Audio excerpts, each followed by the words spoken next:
From being a spoiled child of a wealthy family on Naboo to becoming Emperor of the Galaxy, Palpatine achieved what no other Sith Lord before him had, wiping out the Jedi Order and ruling the entire galaxy.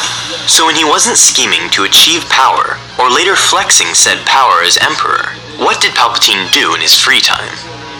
Well, as a child, Palpatine mainly spent his free time alone. He didn't have many friends, and his family treated him like an outcast. As he grew older and became a teenager, he used his family's wealth to purchase forbidden texts on Sith lore. He read those texts on his own time, outside of school and his other responsibilities. It was from these books that he realized how he was going to achieve the power he so craved. He kept his knowledge of the Sith a complete secret, even to his soon-to-be Master Darth Plagueis, initially telling the Mun that he barely knew anything about the dark side order. The one thing he really enjoyed doing as a teenager was speeder bike racing. He actually desired to become a professional speeder bike racer at some point in his life. He loved the thrill and the sense of danger that the races gave him. The rush they gave him was unlike anything else. Once he became a senator, and later the Supreme Chancellor, his tastes in entertainment changed quite a bit. Instead of speeding down a track at 100 miles an hour, Palpatine enjoyed the simple pleasures of the opera, frequently attending the famous Galaxy's Opera House, and he owned his own private viewing chamber within the theater. He found himself appreciating fine artwork and sculptures, going out of his way to surround his offices and apartments with antique art and statues. He also took an interest in reading tons of literature, particularly poems.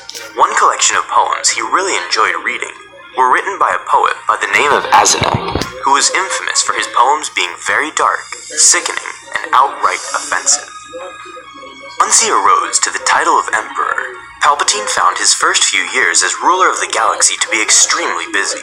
The few moments that he had to himself, Palpatine had surviving Jedi who had been starved in their cells be brought before him and forced to fight each other just for his mere entertainment. The Jedi that won would be allowed to live if they submitted to him and served his will. He also spent a ton of time training secret spies and assassins to look after his subordinates, whom he feared could betray him. Amen. This was done for pretty much everyone, even Darth Vader. One of the more interesting things that Palpatine did in his free time was write a ton of books. These books went over many things, including his political beliefs and how he rose to power, to his research and experiments concerning the dark side and Sith sorcery. Researching all the secrets of the Jedi archives and obtaining Sith artifacts from ancient Sith temples was another activity that he did outside of his formal work as Galactic Emperor.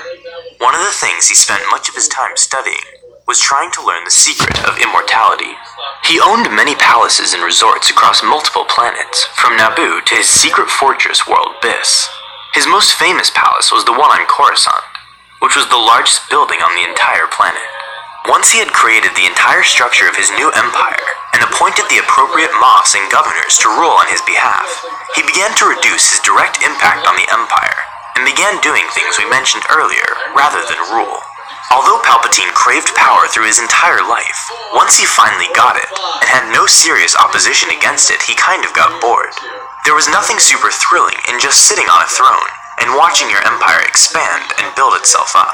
He liked being in danger, being right there in the moment where history was being made.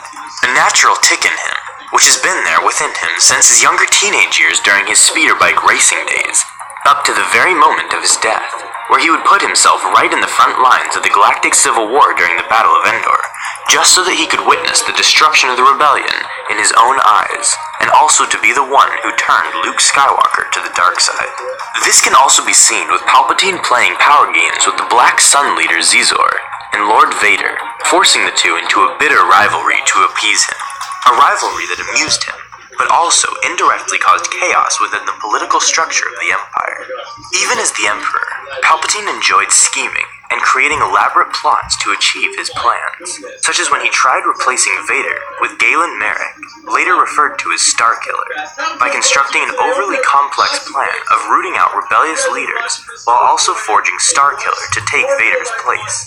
Seeing how things played out, Palpatine pretty much indirectly caused the Rebel Alliance to be created and to lead to his eventual downfall. Thanks for watching this video. Be sure to subscribe for more videos.